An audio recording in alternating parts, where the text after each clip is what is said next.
Hi, and welcome to the pilot episode of Strange But True Dear. I'm your host, Juliana Valente. And I am your other host, Kay Koch.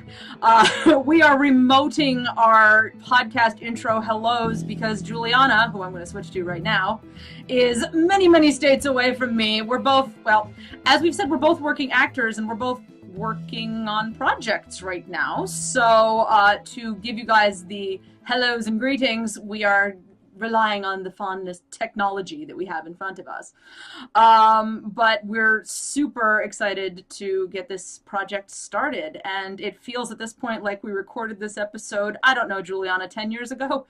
I don't know what you're talking about. It was December 1st. I've been looking at the timestamp. Sorry, this is me ripping the illusion. The curtain has been pulled away. But we kind of just wanted to say hello to you guys to start this thing off because it really is sort of like our pilot episode. We're learning as we go. The content's good. It's just we're still figuring out how to do things in both a visual and an audio medium. I have been producing a web series for the last 5 years, so I haven't worried about needing to make sure I orally flag things that are happening because I figured the camera will tell me will show you what you need to know. But so we're learning. There will be some things and some moments, and we know, guys, but also we want your feedback and comments and things. So if you have ideas for episodes, if you have comments on the back end, because you'll see on this episode it says Kalanzi FX. That's me. So I will take all of your editing questions, comments, and concerns and apply them almost instantly. This is also my studio where I edit. So it's funny. As soon as you see yourself on the camera, you learn so much. I tell my students all the time to record themselves. Yeah. Man, you know how much I hate. Juliana's like, oh my God, my hair. Like that's what. Especially if I can see my hair in the shot, I freak out. And Kay, my hair in this episode is absolutely horrifying. Oh, you're fine. So apologies in advance to all the professional hairdressers and Instagram baddies who always look perfect. I am so sorry. I'm such a disappointment. So our first strange but true dear is we don't have hair and makeup people to help us. That's what it is. What'd you call it, Juliana? A show mom? She needs a pageant mom. Oh, I do need a show mom. We should put this on put a backstage Craigslist. See there. what we get off of Craigslist. Yeah, for a gig. I really need a show mom. So anyway, to get it to bring this back around to the episode proper, I think the other thing to be said is we kind of, as our first episode, we majorly over-prepared content on this one. So yes, we hit on 4 musicals, which is not typically how we're going to be approaching this. And we kind of wound up doing sort of a surface job on each of them. So don't be surprised if we revisit these in the future, because God, there is so much we could talk about all 4, about 1776, Hamilton, Scarlet Pimpernel, and Les Mis. But again, we were like, we'll be ambitious and do 2 episodes, or we'll make this 2 episodes, and it wound up editing decently down to 1. Because we're so passionate. Yeah, we had a lot of content that wound up on the editing room floor. But yeah, we're really looking forward to you guys listening to this first episode, and we're looking forward to growing from here. So I think that should be all that's said to start off, and we should just stop yammering. Start the episode. We should stop yammering and let you guys actually enjoy the content. So welcome to Strange But True Dear, and it will only get stranger from here, dear.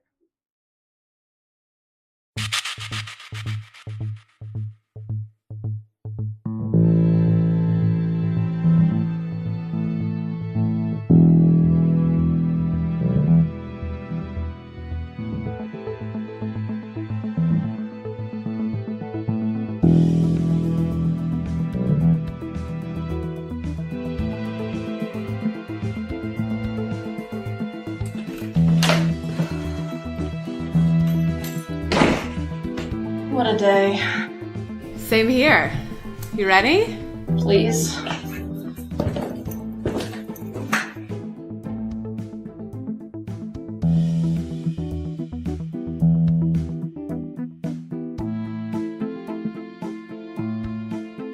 All right. And Hi, it's Hey. episode 1. Oh my gosh. Good to see you. It is good to see you too. It's kind of funny that this is actually happening for realsies now. I know. I'm excited about it. Before we get into episode 1's content, we just wanted to talk a little bit quickly about kind of what brought us to the table.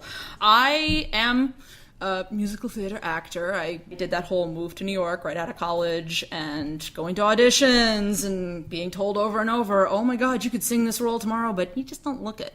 So got frustrated. Life did throw me a nice thing where I started puppeteering, and so I was able to still pursue my craft, but I wasn't on stage anymore. And, it was rubbing on me a little bit, but life brought me to an audition for William Finn's A New Brain, directed by the lovely Miss Juliana. If that had just been the extent of our interaction, that would have been lovely, and I would have thanked Juliana for filling up a hole in my soul. But then we both kind of wound up, life did the wacky, and we both wound up in 1776 together. You're looking at Mr. Adams, or if you're listening to the podcast version, Mr. Adams is over there and Mr. Jefferson's here. John Adams is sitting down. Oh, wow. John, I hear you. And I'm talking way more than Jefferson ever would. But, yeah, so part of 1776, we did a tutorial for kind of gender reverse makeup, like to help out our cast mostly. And we sort of went, we got a little back and forth going here. That's pretty cool. And wouldn't it be fun to do kind of like a weekly or whatever series where we're just sort of riffing on theater in general? Because the other thing, as I've come back into the theater, I've discovered a bunch of my friends who kept at it, who haven't left and moved to Missouri or whatever else life took them. There's sort of this, sadly, this kind of cynicism that creeps in over time as you get dragged down by the process of making the art, kind of squishing the art itself under the heel of the boot. And the more I kind of thought on that, and the fact that 1776 is one of those first musicals I ever fell in love with as a kid, I was like, it's kind of getting back to the source. And we've kind of planned our first episode that way, not to be too on point, but going into history-based musicals, because, hey, that's where we started. Yeah, that's right. And now I'm verging on being too special. So, Juliana, how much do you want to talk about yourself? Oh, no. I mean, I also come from a theater and music theater and musical theater background. That's it. But Good night, Seattle. We love you.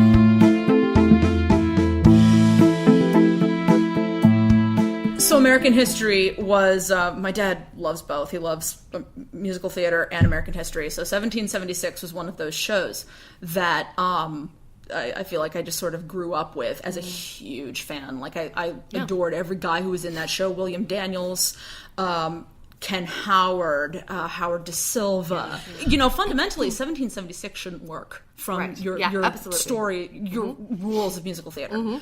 You would think there's no stakes, because it's like, will they, won't they sign the Declaration? Will there be a nation? And it's like, we're sitting in that nation 200 years later, so clearly something happened and worked.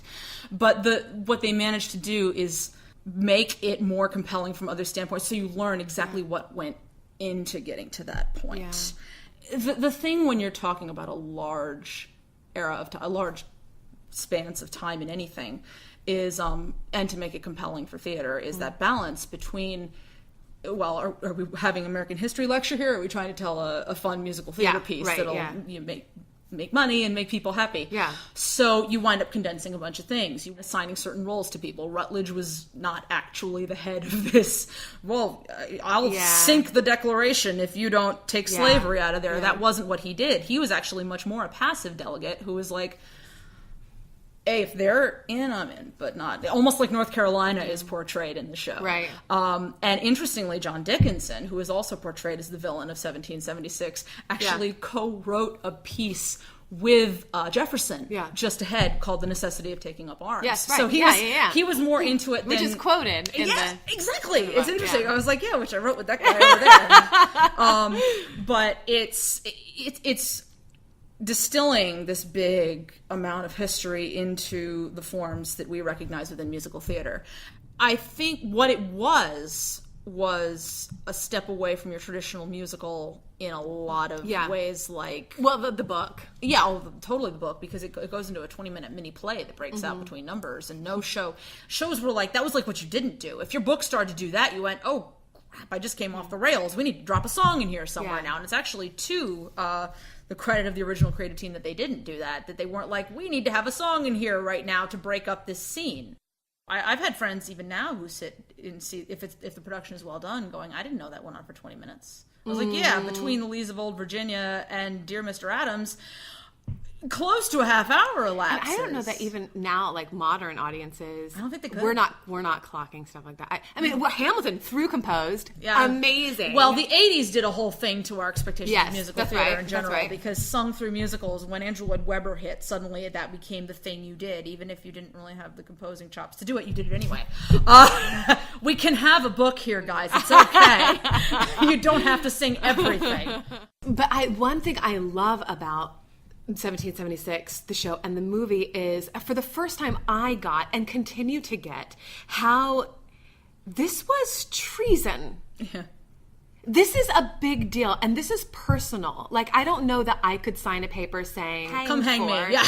Right? It is I not to got be kids, undervalued. I got family, and it's a big deal.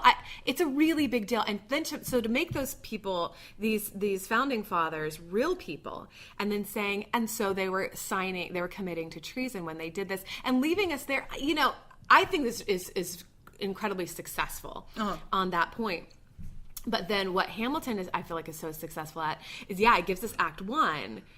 But we American audiences, we're so used to this 3-act structure. Yeah. Right? Mm-hmm. Get her to the railroad tracks. Act 1. Yes. Tie her to the tracks. Act 2. Mm-hmm. Act 3, get her off the tracks. Right? And that's it. But hey, the way Lin-Manuel Miranda wrote this is Act 1 is a revolution, ta-da, we won. And it's the part of the revolution you don't see in 1776. It's Yeah. like, P.S., off stage right. Yeah, right. Yeah. Meanwhile, there's real death happening. Yeah. No, but he very smartly introduces a very human Washington. Yes. Which 1776 doesn't, because Washington's not a character. only in his letters, but I think he does appear as human. He does. He's begging for help, but I think when you actually put him in front of us, That's a whole different story. And he's got so much gravitas as this historical figure. To put him on stage, I think, would be problematic to the rest of the storytelling. Yeah. But just the fact that, I mean, honestly, when this was written, have we ever was there ever any kind of mass theater or film or storyline where George Washington's asking for help, begging for help? not really. We've always seen him as, this marble figure. Because that's what we've all grown up seeing, literally. Yeah. I cannot tell a lie. There's quite literally not a person who's still alive who could talk to how George Washington really was. Yeah. When you talk about the way that Miranda sort of squished some aspects of history and tweaked things around, he actually winds up distilling Jefferson into almost more like a Jefferson-Adams hybrid. Because Adams was the one who was actually away for most of the Revolution. Yes, right. Jefferson was here. He was in Virginia, actually, making poor decisions as the war governor and having people question him as a coward for fleeing Monticello instead of letting himself be taken by the Redcoats. Not to make this the entire Thomas Jefferson hour, because I won't, but... Why not? My favorite thing is that he double casts Lafayette and Jefferson. Because they were buddies. They were really close. I did not have the crazy amount of time to read an 800-page Jefferson biography when I was preparing for, but I did get the book on tape. Yeah. And I got to that last disc, and I actually found myself crying as Jefferson welcomes Lafayette to Monticello on what amounts to his farewell tour. Yeah. Lafayette came over, and it's like how much this man did for the Revolution and how much you guys don't know about. The fact that, they remained friends despite us, arguably sort of doing France dirty. In a way, of not stepping in. They did so much for us in the Revolution with guns and ships. I can't rap. What? I can't rap, and I won't Hold up. It's real white when I rap. Like, painful. I don't have a finger, not that finger.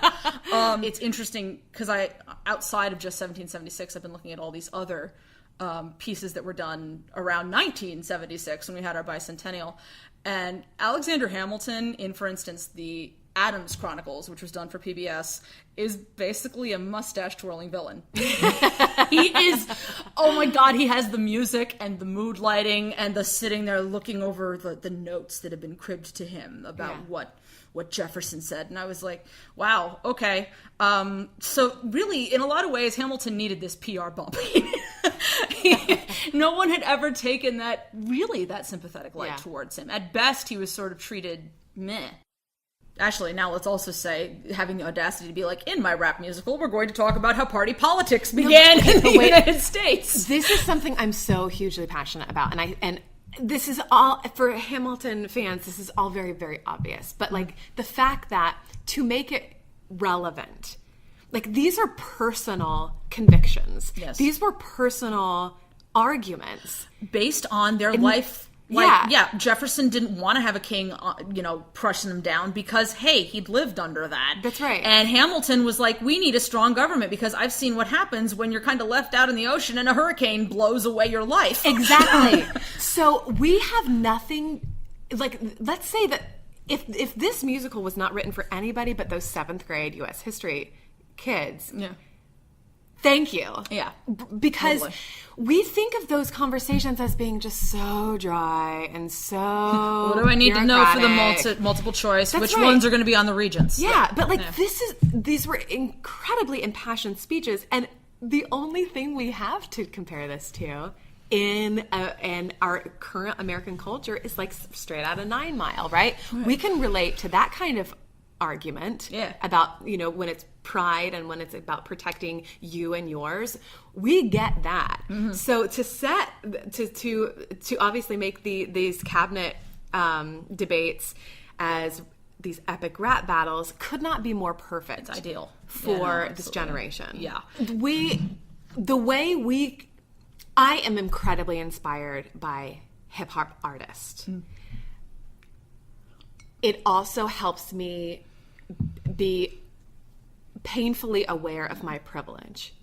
And in that way, I am so inspired by that struggle and that hope. And even the dreams of material success, I find so incredibly inspiring. Mm-hmm. So to cast this Hamilton and to set it in this hip hop culture where there is a struggle, where there is the underdog, where you are an outsider, where you're being revolutionary when it comes to real stakes, your real life. It couldn't be more timely. We can't compare that to anybody. That's not my life. No. But there is a culture that experiences that, and that is the hip hop culture. Yeah, and it's this is kind of going back to a holistic Hamilton note that I've had in my head since I saw it. I was like, how very intelligent from the standpoint of keeping this relevant and taking it back out of the textbook. Because, I admit I'm Miss Liberal Arts. So as a kid, 1776 was exactly what I needed to wake up that part of history for me. But I wasn't every kid. In many ways, I wasn't every kid. And I know there are people who stylistically like, well, God, I'm not into hip hop. And P.S., I'm not either. I am not good. Yay! Look, it's two sides of the coin, Mr. Adams. I would have said before having seen Hamilton for the first time, or listened to Hamilton for the first time, I would have said to you, there are two styles of music I'm really not into, hip hop and rap. They're just not my jam. Well, because I felt like so much of it wasn't about storytelling. Good rap was, I hear you. Now, let's talk to, this is old Kay. Yeah. I was really into country music in the 90s. I believe that. Yes. And I love the storytelling. And I thought it was great storytelling. But in a lot of ways, in being fair here, you can distill that same thing that I was putting on rap of going, oh my God, it's all about the girl's butt. And it's all about the guy rolling with his homies. And look how white I am. But can I tell you how much I love this moment right here? This is how you roll with your homies. Is this right? Please write a comment about how white Kay is.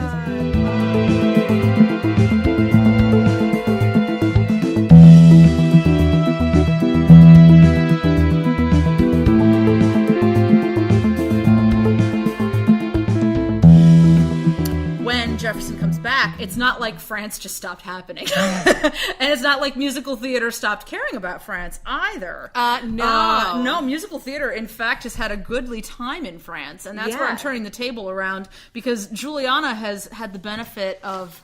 Well, she's got both of the French shows. One of these she's done. I have done neither of these shows yet in my performing career. I would love to at some point. Yeah. I actually, when I was first falling into musical theater,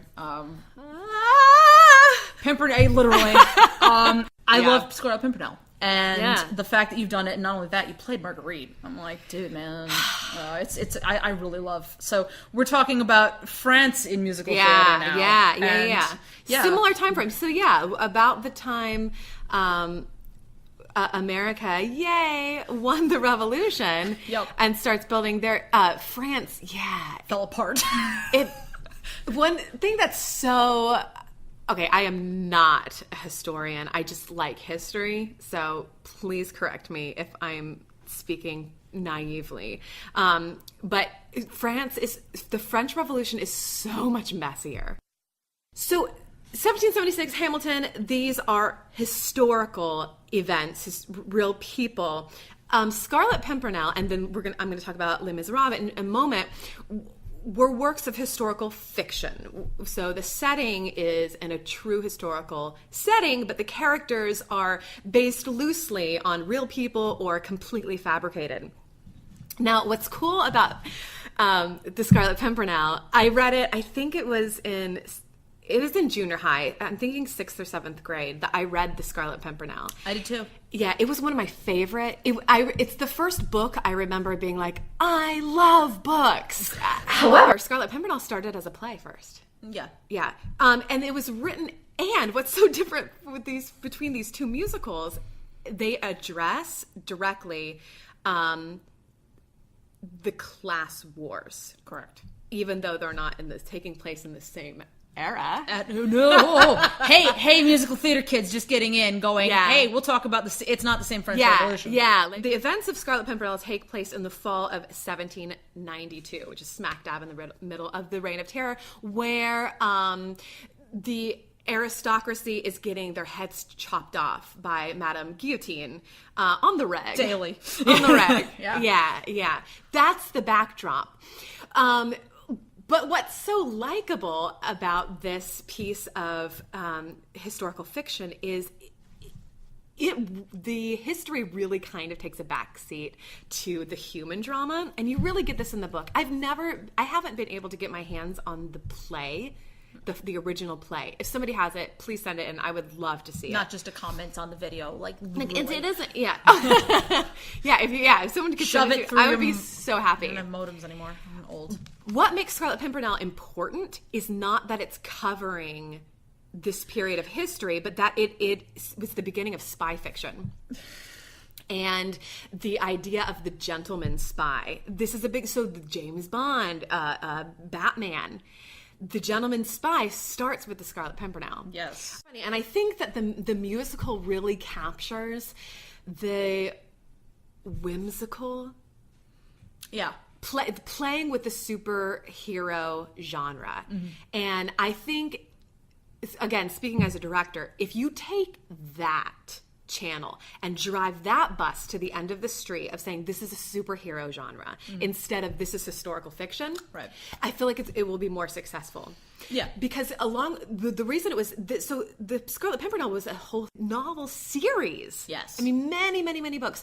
And what happened? It would have been a comic book if it had been a little bit. I mean, yeah, absolutely. This would be a graphic novel if it were written today for sure. It's right up there in that stream. And one reason she can go so long is that established in the Scarlet Pimpernel, the original, Percy has a band of men. He has a bunch of Robins. Yeah, he has the whole league. Does that sound familiar? He has a Justice League. Does that sound familiar? It's a French Justice League. It's a Justice League. I can't do a French accent at all. No, Without doing that. No. They're all Englishmen, though. They're Englishmen. True, I know. Yeah. You've also got not just... the woman in distress who needs to be rescued. Marguerite's got her own stuff going on. So, what's really fun is that, spoiler alert, Right, because how can I talk about this without spoiling things? It's fine. Okay, Percy Blakeney is a spy. His undercover name is the Scarlet Pimpernel, and what he does is he rescues those who are in line to go to the guillotine. He whisks them away to England. Yep. He happens to be married to a French actress, singer, kind of like a vaudeville type. Pretty much, yeah. Figure. Yeah. Right? I mean, Storybook would be oldie vaudeville. Yeah. It's got that feel to it. She's such a great character because she is in distress. The Act 2 problem is that she's being blackmailed. Yeah.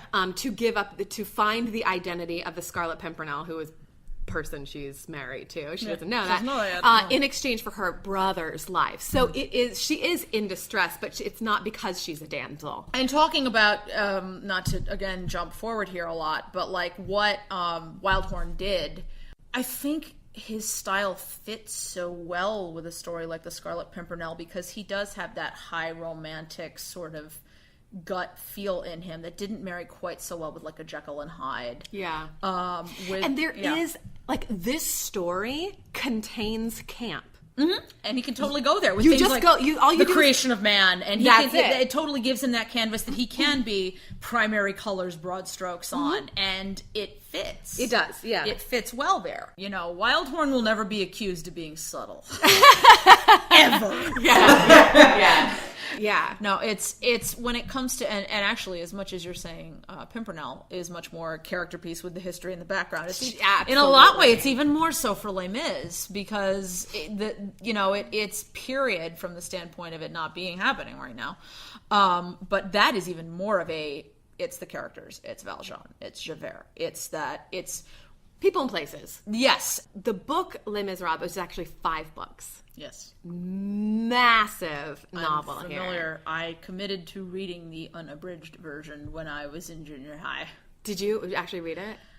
It's something like 365 chapters, so like where you can read one chapter each day and read it in a year. Yeah, I think I piecemealed over some time, and then I had to finish it in a hurry, so I kind of jumped to the abridged. The musical only covers a fraction. The novel begins in 1815. Yep. And goes through the June Rebellion of 1832. Hugo spends a lot of his novel describing Paris. I mean, the man is in love with Paris. He paints vivid word paintings. Yeah, historians have and literary experts have said it borders on obsession. The way he writes about Paris. You know, we all got our thing. We all got a thing that we love. So we talked about genre for Scarlet Pimpernel, spy genre. This is dead right in the middle of Romanticism. Correct. Right? So, and all of that, Romanticism, kids, it doesn't just mean people falling in love. Yes. Right? It's the Sturm und Drang. It's the sun and the dark. It's the chiaroscuro. It's the extremes. So Romanticism is the extremes, right? Mm-hmm. So he wants to write about life, but he decides to set it 30 years in the past. Mm-hmm. And literary critics have thought, why did he need to do that? Weren't there plenty of human dramas to write about? And he did, but this was also, at the time, it was a thing to set your novels in the distant past. Dickens did it. Zola, Flaubert. He pushes it back almost like a generation. And, Correct, generations are like 15 to 20 years. Mm-hmm. And I think it really does take us about that long to sort of understand what happened. Get a longer lens on it. Because when you're in the middle of it, it's really hard to. Like, somebody writing a musical about September 11th, 2 years after September 11th, would not have had the same sort of... Sometimes certain things that happen in the moment, also it takes time for it to shake out to see what's going to happen. So people can then look back from here to there. Yeah. When you're so close to it, you don't see all the details of it. And so he's writing this, and if to say that this is the French Revolution was your grandparents' revolution, correct, right? Yeah. And then he's writing about something that is his parents' revolt, experience. So that's the separation. So it's June 5th. 1832, crowds of workers, students, and others gathered in the streets. The immediate trigger was the death of General Jean-Maximilien Lamarck, who had been a friend to the poor and downtrodden. So Lamarck is dead. Lamarck. I don't know how much I can sing this without is- it this going is into like copyright. The bleeding heart liberal Yeah. who is out there, working for programs for the poor, working for welfare, working for Planned Parenthood, is dead. And we've lost our mouthpiece. Yeah. So for the poor, anybody who's not titled or wealthy, lost our mouthpiece. Yeah. And So when this happened, this event, Yeah. Hugo was living in Paris, and he was 30 years old. he was literally there. He's writing about what happened. He was in the room when it happened. But Can I bring it back? he was walking along the road and describing the road as it happened. So besides geeking out to Paris herself, he did draw on sources from real life people, like Vidocq, who's an ex-convict. He became the head of an undercover police unit and later founded France's first private detective agency. Sound familiar? Yeah, just a little bit. In 1828, in fact, who was already pardoned, saved one of the workers in his paper factory by lifting a heavy cart on his shoulders, as Valjean does. So it is no mystery who Jean Valjean is based on. Oh yeah, and the best writers do that. They have some sense in their mind. They can envision their character, and if it's not lockstep somebody that they know from real life, they're very strongly basing them on somebody. It's always easier from my writer's standpoint to have a person in my head when I'm writing in the fiction realm. That said, sometimes it can be quite lengthy. Les Miserables is a tough one to cut down. Quite ambitious, right? Yeah, well, and Les Mis is one of those. It's again, we talked about how 1776 shouldn't have worked. In a lot of ways, Les Mis maybe shouldn't have worked too, from how long it is and what you're asking of the audience. I think it really did benefit from the era in which it was created. Like in the 80s, we were ready for sing-through musicals. Things were big. We had rock musicals. Yeah, totally. And now it's interesting that when they revived it, they were like, well, we got to cut it down so people can make their train home. And I'm sitting here going, I know the tucks they took in it, but it's still running comfortably over 2 hours. Oh, yeah. Oh, easily. Well over. Yeah, It's just they managed to get it under 3. In Hugo's novel, Gavroche is revealed to be the Thénardier's son. Do you know a fun thing about Gavroche? And I don't want to steal this story No, from you. go. Gaten Matarazzo from Stranger Things was Gavroche in the revival on Broadway. Like, he's a musical theater kid. I did not know that. Dustin sings, and he sings good. Like, how cute is that? yeah, and how perfect is he with his little craniocranial dysplasia with his missing front teeth for Gavroche? I know, exactly. He's perfect. It's been the musical has been translated into 21 languages and produced in over 42 countries. Have you seen the 10th anniversary where they did everybody's singing a line in their home language? No. All the Valjeans together. That's cool. They're all singing. Well, and it's interesting because they're singing "Do You Hear the People Sing," which is not a song Valjean sings at all, but it pops from a language to language to language to language with like the representative Valjean from each country. It's just pretty remarkable. It's like the 5th longest running musical in Broadway history. Again, it's right? a show that, and they say, I said this before, but it shouldn't have worked in a lot of your traditional, especially nowadays with what people are so pressed on, the running length. It's like everybody's got somewhere to be. Like, it's very quaint and cliched for those of us who are a little older now.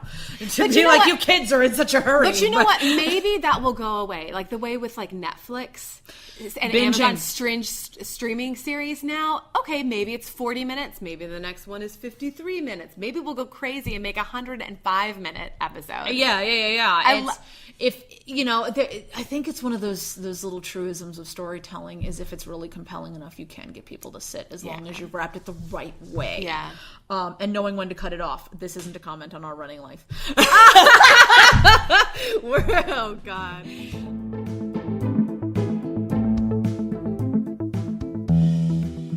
So there's a lot for us to keep talking about in subsequent episodes, but I think also I'm just going to come right on mic and say thanks to Nutley Little Theater for giving us this venue, because this is actually the theater where Juliana directed me in A New Brain. And when we were talking about where to set this, we were like, what feels more... Well, first of all, being in a theater always feels sort of like home. Like, that's a home base. But second, it's like, this is where I met you. Yeah. So we're going to see where this goes from here. Strange but true, dear. There's a lot of strange to be told to you, dears. So, was that too corny? Yeah. I love corn. And I also wish I didn't have debris in my water cup. Okay.